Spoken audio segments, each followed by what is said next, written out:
Welcome to the show. We're excited to be speaking with Princess Weeks.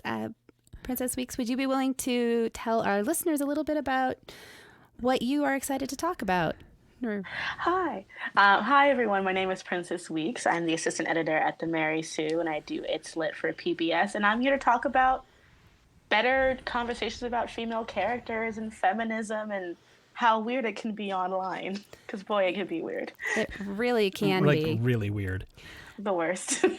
So one of the things that inspired us to ask you to be on the show is we have a goal of bringing forward the importance of talking about things that matter to us as humans and in general, while also respecting other people as humans. And when we read your article, figuring out how to talk about female characters you don't like when you're a feminist, long but great title, we really loved how you modeled that so effectively.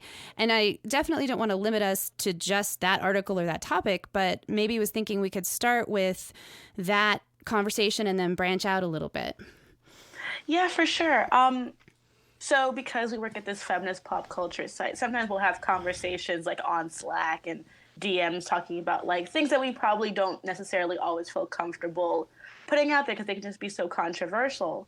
And so after the latest Star Wars movie, one of my writers and I were talking about how we don't really like the character of Rey in the new Star Wars movies because she's sort of underdeveloped, and throughout all these films, it doesn't seem as if we know more about her or her character's really evolved, but it's hard to have that conversation in a good faith way because there is this tribe of very loud Star Wars fans who are against Rey because she's like a female being strong in Star Wars.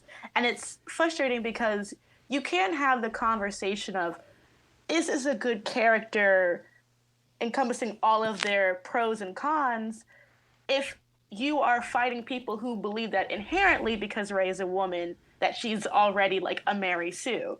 And so it stifles the ability for those of us who are feminists, who already are coming into these conversations, caring about female characters, believing that you can be a powerful female character, who do believe that there's nothing wrong with, you know, a female character popping up and being like, yeah, I'm an Omega level Goku type, but we want them to be interesting. You know, we want them to have compelling narratives.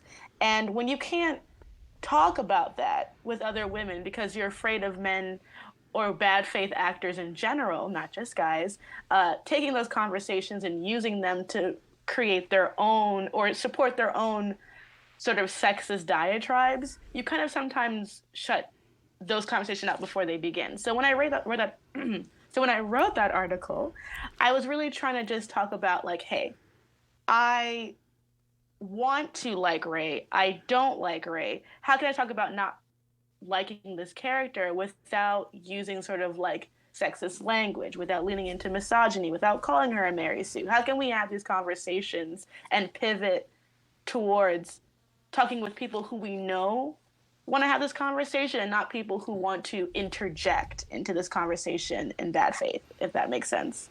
I think that is a fascinating way of looking at it. And I will be the first to say, well, two things. One, first, Star Wars fans are probably the most fervent, nerd rage, hate-filled group I have ever seen.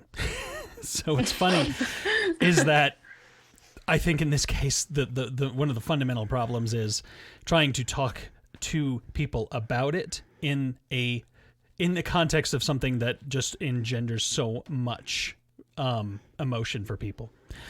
Second thing, I absolutely, completely agree with you. And so it's interesting from my point of view as a guy to look at it and actually, I consider myself to have a lot of feminist leanings. Anyone who's listened to the podcast has probably figured out that I think that way a lot. And I agree with you. It's the same boat. Like, how do I talk about this character being two-dimensional and poorly written amongst, frankly, everybody else in the movies being poorly written? Like, nobody really Absolutely. had any growth. They took all of our favorite characters from the original trilogy and poorly wrote them. Like, I have a hard time with all of it, but you're absolutely right. It's hard to have that conversation. Yeah, I actually wrote a piece today, not to like name drop myself, but I wrote a piece today about sort of how when it comes to characters like Hermione Granger, Princess Leia, Daenerys from Game of Thrones, there is this tendency to like over exalt their best qualities and ignore how they can be either written to be more flawed and human, or how they can be written rather flatly with not a lot of, you know, like with Leia, for example, since we both like Star Wars, you know, I made this point about how like Leia is a very interesting character, but a lot of the most interesting, compelling aspects about her you find out outside of the movies. They're all like in the comics or in the books. Yeah. Like, this is someone who suffers extreme emotional trauma at the very beginning of the movie, but she never has any of those issues come up within the story. And even in the sequel series where she's a general and they give her this position to show like, look how empowered she is, it's like she gives like maybe one order that Poe disobeys in like The Last Jedi. She doesn't talk to anybody really in the movies. She doesn't even talk to her own son, who she's supposed to have this deep connection with, that she's willing to like stop Jedi training to save.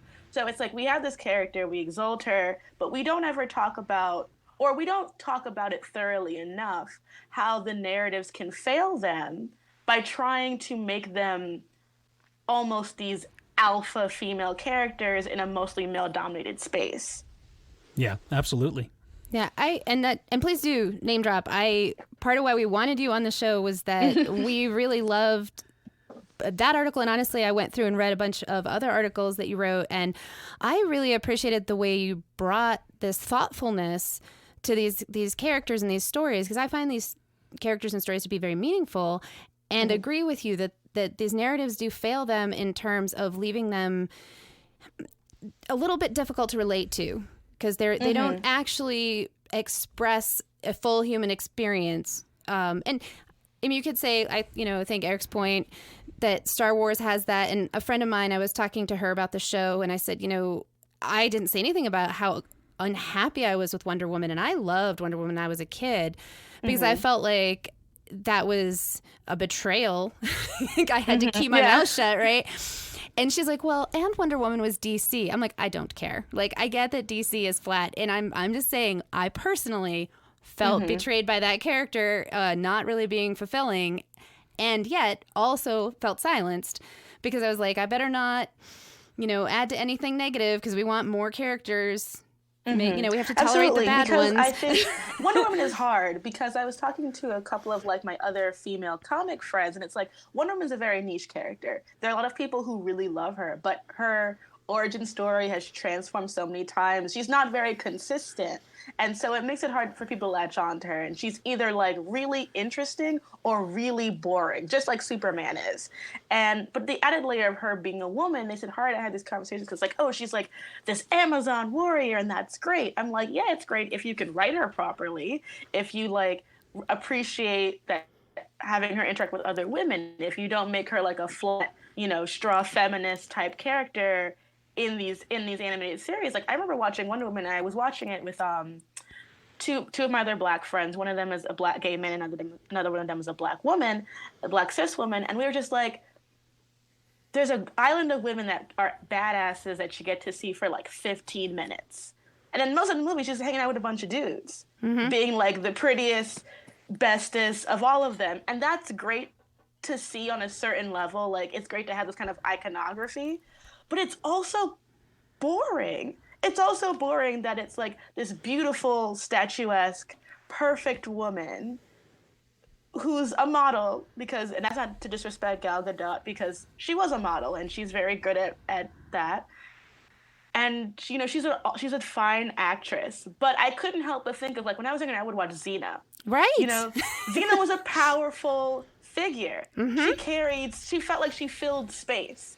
And that she was both sexy, but that you saw her like having these thick thighs and this like full body type. And I think that when you have an opportunity to cast like a strong, powerful woman, and you just default to the most male gaze pleasing variant of that, there is something to be discussed. Whether you like it or not, not to disparage that body type. I'm also a thin woman who likes to kick ass. I love Birds of Prey, and most of those women were very petite. But there is something different in how you frame it.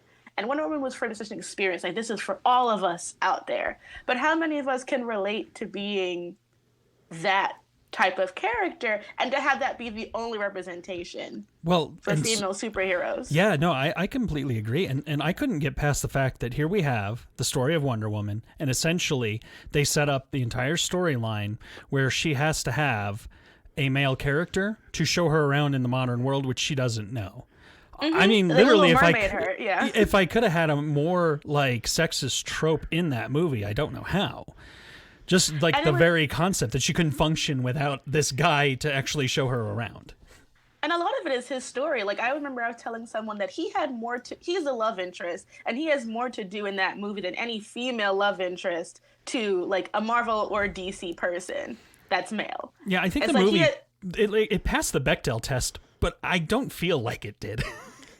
It doesn't feel like it. That's why Birds of Prey, to me, it makes me so sad, because Birds of Prey really hit every single note so well in terms of like having a great roster of women, diverse cast of women. It's the first comic book movie to be written and directed by women, because Wonder Woman and Captain Marvel were both written by women. Because Captain Marvel and Wonder Woman were both written by men. Birds of Prey was written by women on all levels. And that sense of female camaraderie is so lacking in all of those films, and it's disheartening. You know, Rey doesn't have any friends that are women in these films. You know, none of friends at all, really. Or friends at all, and it's like, you know, it's disheartening to see that not happen. I remember in my the thing I wrote today, I was comparing Leia to Keira Nerys from Star Trek: Deep Space Nine, because they're very similar characters of both like freedom fighters, both in this arena, but like Keira is presented as someone who was, you know, a terrorist fighting a colonizing force, and she has like PTSD. She has trauma. She does have female friends, but it takes work for her to be friends with anybody. She has like very visible scarring to her psyche that is examined in the series. That is never done with Leia. Leia is just like completely unflappable. Right. Despite having dealt with the complete and utter destruction of her planet by the person who ends up being her father two movies later. And like there's never a moment where she gets to talk about like what did it mean to be like Vader's daughter in any of these sequel movies, even though they bring her in for all of them. Like, what's the point of bringing her in there if you're not going to show any of the layers of the trauma that make her this general, but you want her to lose, the actress to lose weight, and you want her to be in all this jewelry designs, but like you can't give her a story arc, and you make her go to sleep for half the second film. Yeah, well, and let's not forget that, I mean, the original trilogy not only is, Leia's your sister, which means that Vader is her father, and she has just as much at stake as Luke has. Mm-hmm. And the whole story is basically resolution of a father-son, like, battle. Mm-hmm. And she's just the sister. And the love interest. Right. Let's not forget. Yeah. It's problematic. And there's also something... It is, and there's something significant about making her, like, a princess at the very beginning, because Leia is also a terrorist. Like, she is part of this rebel organization, but she's instantly softened by all, like, the way she's wearing white, the fact that the Empire is so clearly like a fascist symbol, because that's back when, you could just say the Empire were Nazis. Right. And she's a princess, so we know that she's good inherently. And all of that is kind of used as a way of saying, like, we can trust her, she's good. And then instantly she's, like, either snarky or she's smiling or flirting with Han. And it's not to dismiss Leia totally, because I think Leia is still a great character. But, like, I think that a lot of that is Carrie Fisher bringing a lot to that character. And with, like, so many years between the films and the sequel series and the prequels, getting to explore her through other supplemental material. Yeah. And I think I think also when you are a female viewer, you're always drawn to the only woman in the cast. Yeah. You're always trying to find something in her to be like, because there is something about Leia that is strong. But it's when we look at the totality of the series, it's like, what did they do with that character? And did they really use her the best that they could? And I think that it's, even if you agree that they did, it is fun to have that conversation. But how can we have it safely with people who are not going to just point fingers at you, or with people who are going to take it and be like, you see the social justice warriors want to ruin Star Wars because they don't think that Leia was feminist enough. And it's like, that's not what we're talking about. We're talking about character structure. and Right. character development. Well, and I feel like one of the things that you talked about in your article that just really resonated with me was saying, let's have these conversations and let's not say it means something about you because you like or don't like a character. Like, it's not about that. I'm not, I mean, I do think it means something really great that you love Xena because I love Xena. Exactly. but to say that someone is or isn't a feminist because they like something, I mean, there's a conference, a women's writers conference here called Sirens, Women in Fantasy and Science Fiction, and one of the things that they really talk about a lot is that we can love problematic things. And there's a lot of media that I grew up with, a lot of stuff in culture that I like that definitely challenges my values or the day-to-day world that I want to live in. And I do have to balance that because, the stories we invest ourselves in affect us. And at the same time, the system I live in is the system I live in. I'm going to have to choose sometimes those compromises, or I'm going to because that's what I was, raised to love. And I don't want to sit in the house and not share anything. And so I think that's also important to acknowledge that, like, it doesn't mean anything about me as a person who's committed to social justice or as a feminist. It simply means sometimes we can love problematic things. And sometimes we choose to say, nope, that goes too far. And other times we're like, I'm going to watch Wonder Woman. It's not harming anyone. I just am a little sad that she's not totally more than two dimensions. Absolutely. And I think that people sometimes forget that feminism is not just pop culture discourse. It's a political movement. It's a political state of mind. Like, my politics aren't going to change because I don't like a comic book movie.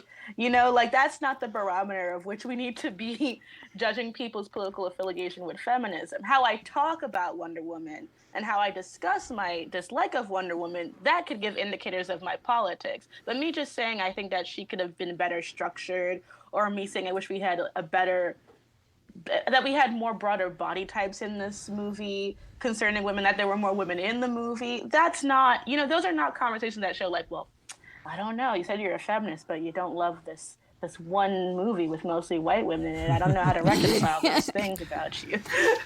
Right. So I admit, like, in show prep, I was thinking about some things, and something that came up for me is I wanted to have an example of a movie, not with a powerful female lead role, because we know how hard those are to find, but a movie that I really liked, that I thought had not one but actually three intriguing, well-developed female characters, and that was Black Panther. I knew you were going to say Black Panther because it's the most feminist Marvel movie that they have. Right? It's the best Marvel movie ever made. His mother, his bodyguard, and his sister, all very well-developed characters. And his love interest, all very well-developed characters who, you actually were rooting for them. They passed the Bechdel test. They had strong opinions and expressed them. And I was just like, that right there, that's it. Yeah, that's why, like, Okoye, Nikita, Shuri, the Queen Mother, like, that's why, and honestly, that's what, and I think also, because as a Black queer woman, even though I'm cis, it's like, it's one of those things where, like, I felt like the conversation about Black Panther's feminism was not as big as it should have been, because I think that people were like, well, it's a male lead and blah, blah, blah. But T'Challa's not the most interesting character in that movie. Everyone's talking about the women in the Dora Milaje. Like, They rock that film. And I know that Ryan Coogler could have so many dynamic, interesting female characters in this film, to me, showed this is a writer who respects women and is using this time to highlight Black women, dark-skinned Black women in his film. And that is celebrated. These are different body types, different structures, different faces, different tones than we've ever seen before. And yet we allow Captain Marvel, which is a flawed movie for a lot of reasons, but it's just instantly this idea, like, we have the white female heroine, so we've done it. We did it. We did the feminism, guys. And it's like, the movie is fine. It's like, phase one Marvel, it's boring, like, it is what it is, but it's like, again, it's a white woman being snarky, she has a Black friend like the rest of them do, And it's just like, okay, this is not moving the bar. She, like, people have a lot of things, like she could be queer, but there's nothing to indicate that she's queer in the text. So how is this more feminist or more empowering than Black Panther, when Black Panther actually had multiple women leading, thriving, making valuable choices, than a character who's like, I'm lost and I don't know who I am, so I have to figure out through the whole movie.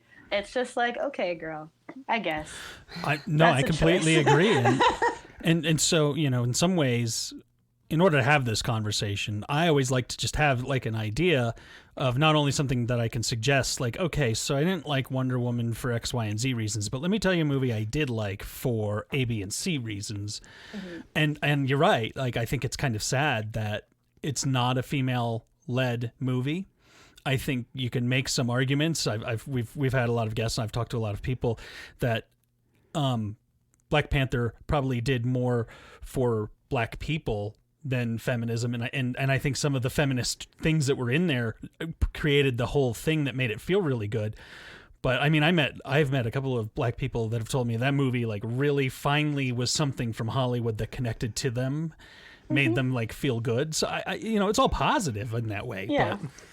And I think and honestly, I'll be frank, I think the only reason that you would say, or people might think that Black Panther did more for Black people than feminism is because they exclude the fact that there are Black women, you know, like that Black women are also a part of feminism. Like, yeah. We can assume that whiteness and white stories can inherently have feminism for all women. Yeah.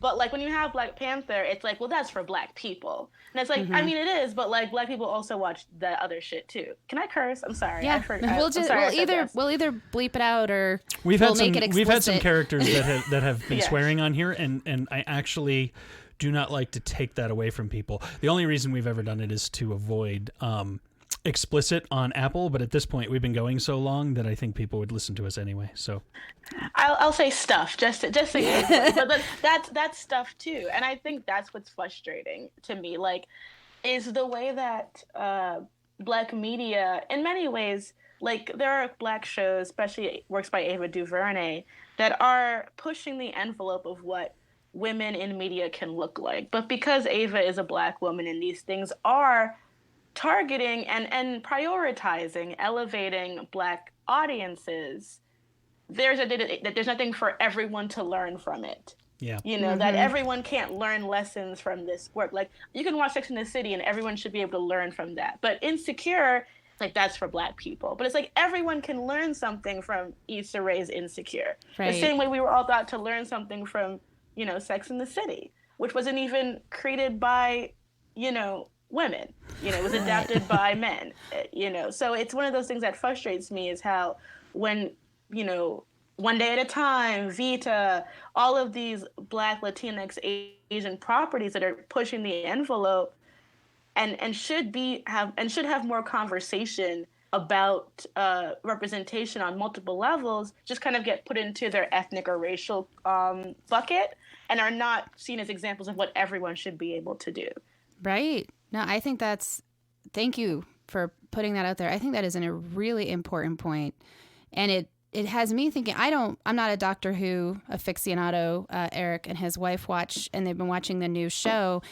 And she's been really frustrated by the writing because she's like, I really feel like it's the guys took a doctor, the writers, and they made her female. But then she's like, I'm female, and that's pretty much all she does. And when you're saying that, I'm like, you know, actually, I feel like a lot of these white female lead characters are written by men, and they are written, you know, like you said, to be this like story for everyone, but it's not.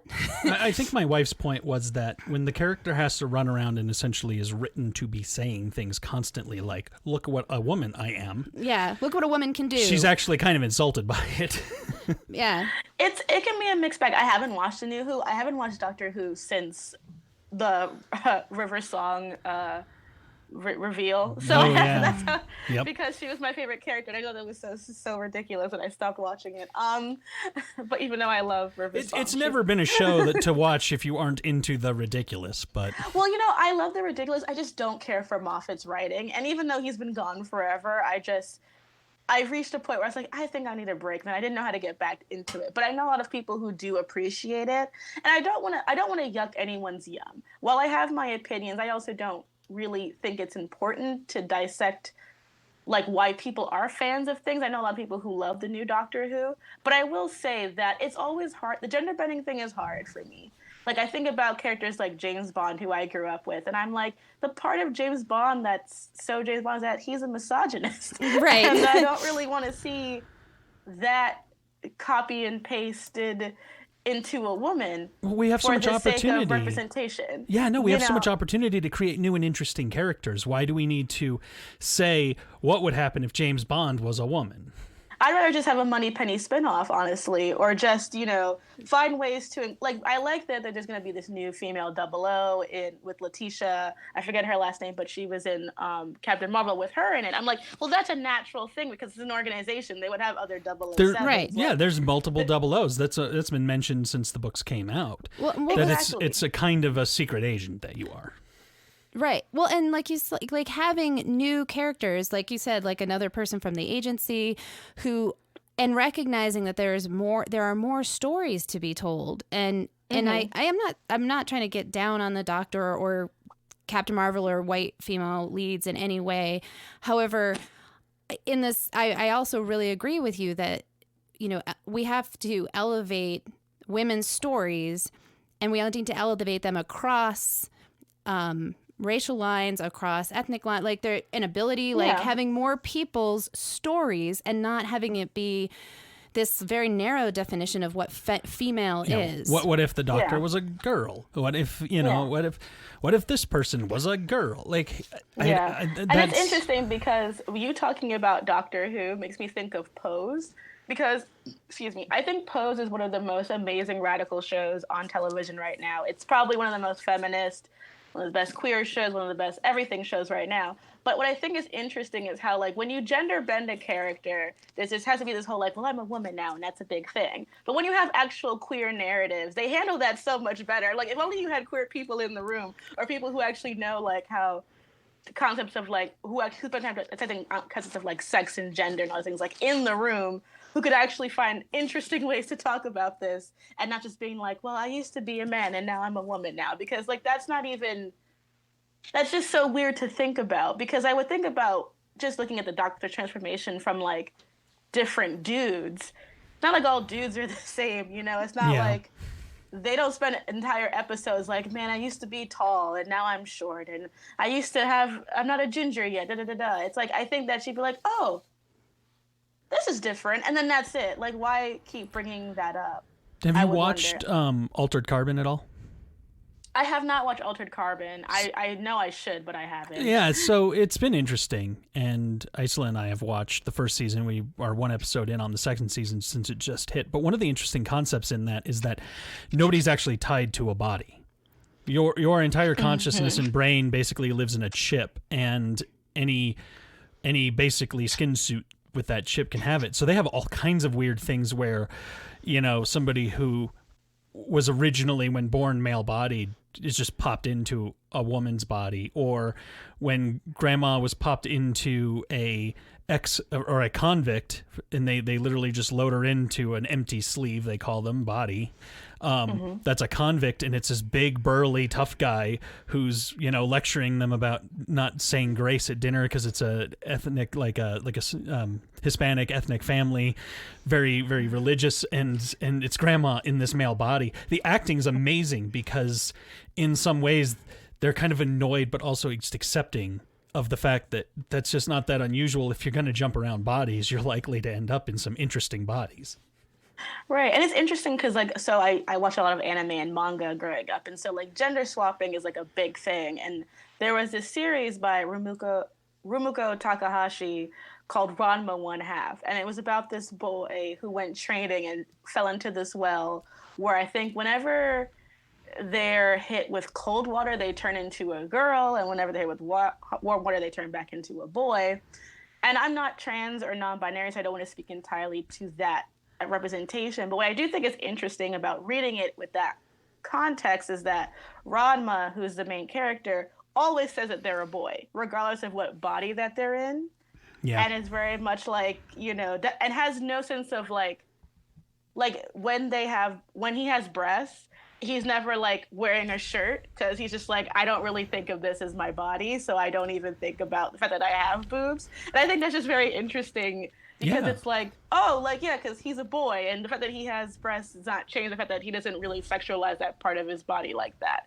So I do think, like, now that we have this kind of like that who you are isn't attached to your body narrative, it's more important that like the people telling these stories are getting better at talking about sex and gender and the differences and how they the play mentality. and how we view exactly, and how they change the way that you would view yourself, regardless of what body you were in. Yeah, I have really appreciated the diversity of storytelling that I've seen. I feel like that's one gift that we've gotten from Netflix and YouTube and Hulu, is that shows that would just not have been on network television are showing up, and they're they're getting made and they're written. And I went back, I was a fan of a show in the 90s that was really trying to add some black characters. And at the time, it was my early 20s, and I was like, yay, they're trying to, be more inclusive. And then I was rewatching it. I was like, so clear that no one who wrote on that show had any knowledge of actual black people. Like, the person spoke so like a stereotype. I was just like, wow. And on the one hand, I was so glad they tried, but I couldn't rewatch it because we've gotten so much better at actually having people who have experiences and have lived experiences being able to get access, maybe not through studios, but through these other avenues, that I'm spoiled. I feel like I have so much more depth in the things that I consume in that way. But to bring this back to the feminism thing, I think that's kind of where it's falling short, because you still have a lot of men writing women characters, and frankly, some of them are okay at it, some of them are even good at it, and some of them are awful at it. You're like, do they know any women? But the reality, and this is a sad truth that I've come into realizing, is even when they'll bring in like women writers and women directors and stuff, you still might end up with some two-dimensional female characters. Absolutely, and I think I had a conversation with a former coworker of mine about the remake of Black Christmas, because it was written, directed by women, and it was trying to be like a feminist horror reimagining, and it was a very hard conversation because I was seeing so many women who were very attached to the remake, and I respected all their opinions about it, but I felt it was important. And my friend who's queer, and my other friend, two of my friends didn't like it with me, who was a woman of color, we were just all like, it was very one-dimensional in how the characters were written, and it's a feminist remake of a movie that was already pretty feminist when it came out. So it was 1978 or 79 film called Black Christmas, and it is about the sorority house that's being kind of harassed by this man who's like leaving them dirty messages on their sorority house phone, and he's like killing them off one by one. But the reason why it was so notable in its time is because the main character, Jo, I believe her name is getting an abortion. This is maybe 2 years after Roe v. Wade happened, and she has a conversation with her boyfriend. She's like, I'm gonna have an abortion. I don't want to have a baby. I don't want to be with you. Like, this isn't your decision. I'm just telling you this. Bye. And she's never punished for it. She doesn't die. There's nothing, her having the abortion doesn't start the horror story. It's just a part of her narrative going on, having her day while this was kind of happening.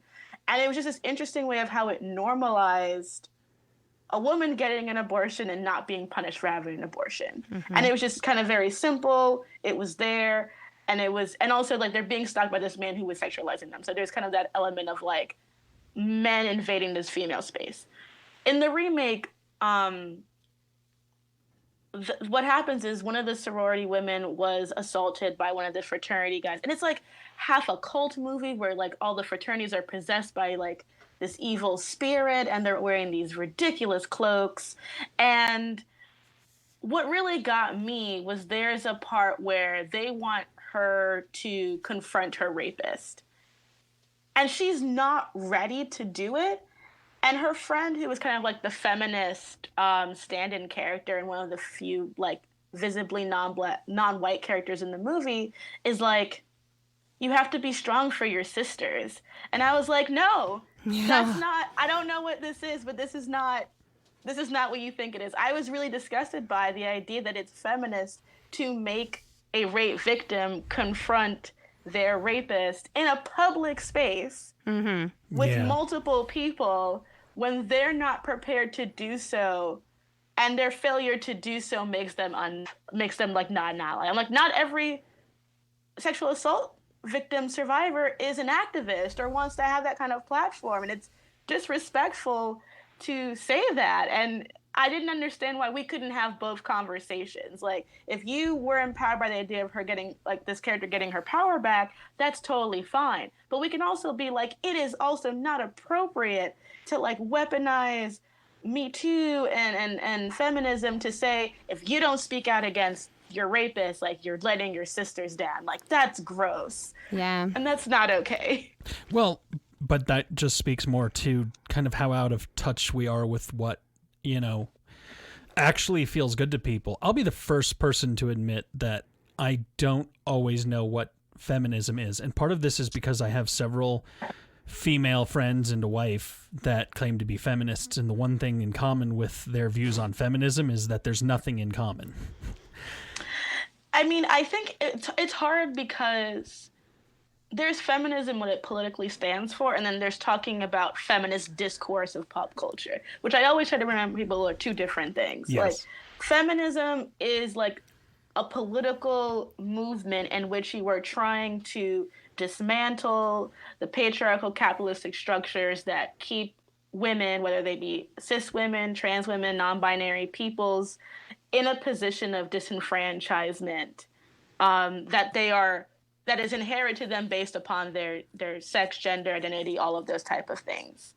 Feminist discourse is dissecting the ways in which media discusses, treats issues dealing with femininity, feminism, the intersections of feminism, of like femininity and race, all those kind of things. And when you get into discourse, it is challenging because there is objective truth and subjective truth. And the reality is that, like, if you are coming into a film with your own experiences as a survivor, an activist, or this or that, you are bringing into it a bias, and I don't mean that in a good or a bad way, just inherently a bias of how you view a piece. So if you are a survivor who wished that you had been pushed or into confronting the person who assaulted you, maybe you do find that empowering. If you are someone who struggles with that kind of thing and would not want, and knows that you wouldn't want to be in that situation, and you find that affronting, then you have a different truth. Both of those truths are valid. But I think what happens is that in the discourse, we treat it as if one has to be inherently right and one's inherently wrong. And when you are then talking about that on Twitter in a space where feminists are trying to talk about this situation, and then you have, like, sadly, a lot of dudes coming in and, like, stuffing the conversation with their nonsense opinions, those two lines don't get to meet and talk, because there's all of this, like, poop in between the lane that you kind of have to, like, hopscotch over. Like, I'm trying to talk to you about this thing, but I can't because there's so many turds in the middle of the aisle. So I guess I have to go around. Maybe I'll see you on the other side. And those turds stop us from having good conversations about what feminism is. And I will always say this: feminism is imperfect because people are involved. And yes. And people people are sometimes not great, even those who want to be great, you know? Yeah. But the intention of the movement is why you call yourself a feminist, not because you need to be best friends with every single individual woman on the internet who calls themselves a feminist. Right. Thank you. I really love the way that you frame that, and I appreciate you identifying that some of these things, one of the challenges is that there isn't necessarily a right or wrong situation here. It's simply my experience meets this story and I want to explore that, or I want to connect over it, or I want to ask questions about your experience or your story or why you're in that space, and that turns into this odd conflict because it seems like it is very difficult in our current situation. Maybe it's always been that way, for people to hold the discomfort of that there isn't a clear, certain right, wrong situation here. Mm-hmm. Well, and I think sorry, go ahead. Oh no, I was just going to say to kind of toot our horn. That's actually the underlying theme of our show, right? Is to actually see perspectives and to stop assuming that right and wrong is not subjective, not based on experience. That sometimes seeing the other side at least will help with having a conversation instead of people just being so polarized all the time. Which is not to say you don't stand against things, or stand. I shouldn't say I against, have my but beliefs, for and things, yes. right? Like that's the discomfort we try to hold is we need to stand for what we believe in. If somebody, but also have perspective. But also treat other people like human beings and listen to what their experience is. Absolutely, and also like know when to be quiet, and knowing when to sort of allow someone with a different perspective on something that you like to speak. I watched a great video. It's on this YouTube channel called The Princess and the Scrivener, and they were talking about sort of like the ableism in The Shape of Water, a movie I love. I love The Shape of Water, and I loved it since it came out. I saw it in like an early screening, and I thought its portrayal of the lead character was really well done. However, she was talking about it from this perspective of someone who like really was better versed in that topic matter. And it did an examination of how disability and people with disabilities are treated in the sci-fi horror genre. And like, I was like, wow, I love this movie. I thought it was doing a good job, but I'm glad I heard this so I can understand in context with other media how it could be super problematic. And I was like, cool, now I know this thing. Didn't mean that I hated The Shape of Water. I still really enjoyed that movie. But now I have another perspective that I respect and I trust, telling me the other side of how someone how a person with disabilities watching that movie might feel about disabilities being used in the way it's used in that film, which is important to think about. Yeah. Yeah. Do you have a... So I guess we've reached that point of the show where obviously people can check you out on Mary Sue, I assume. Yes. What else do you have that you're working on? I currently co-host the web series on PBS It's Lit with Lindsay Ellis. It comes out, I believe, every other Wednesday. We talk about literature there. I have my own YouTube channel called Melina Pendulum, where I do intersectional pop culture stuff. We have a lot of fun there. I curse a lot on that one. Yeah, it's not a big deal on our show either. No worries. Yeah, I don't get monetized, but that's okay. And yeah, that's basically what I do. And I'm on Twitter also being annoying over there. So I try to have fun with it. Well, I loved having you on the show, and I really would love to have you back if you're up for it. Like we absolutely. love talking about pop culture, and there's so many other questions I had for you, and I'd love to have you. We didn't even get through most of it. So I'm sorry. I talk so much. I was like, no, you were wonderful. Yeah, it was really powerful. I'm super excited to put this out there. I think people are going to love it. So thank you so much for your time tonight. Of course. Thank you so much. On that note, we're going to say thanks for listening. If you have ideas, feedback, thoughts, please find us on social media. We are BiCurean on Facebook, Twitter, and Instagram. Or you can give us a call at 720-507-7309. And always, you can email us at podcast@BiCurean.com. And if you like what we are doing, please tell your friends about us or share the episodes you find most interesting. Thank you.